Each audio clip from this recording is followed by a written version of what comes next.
Are you stuck on the rental treadmill week after week, trapped in a cycle of throwing away dead money? You find that you're paying off someone else's mortgage.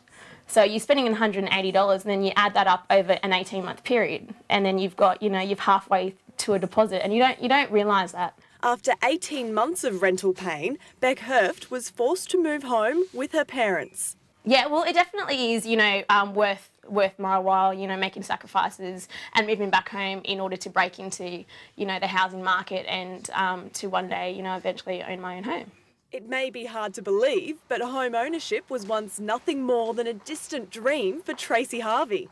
Well, I found myself in a situation where I had pretty much hit rock bottom. A single mum, unskilled, unemployed and living on welfare, Tracy was in a constant struggle to make ends meet. Biggest problem for me at the time was having the stability of a home because we were constantly at the mercy of landlords. Motivated to turn her life around, Tracy enrolled in university, found a part-time job and began saving.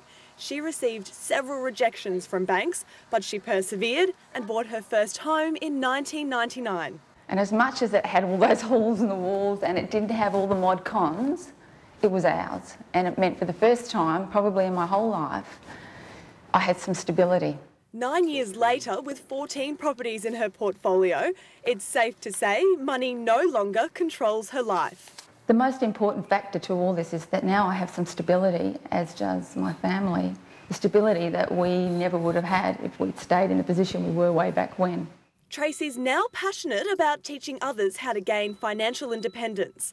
She's turned her rags to riches story into a book called Goodbye Renting. I wanted to show people that it can be done, that it can be achieved, that you can get the home that you really want. So how is it done? Tracy says it starts with understanding home ownership as a need, not a want. The basic fundamental human need is that we must be housed. We need to have something. So for all the other things that come into play, we still need to be housed. Tip number 2, sacrifice luxuries and save. The biggest one was going without. Going without. And here's something that's really new. It's called saving.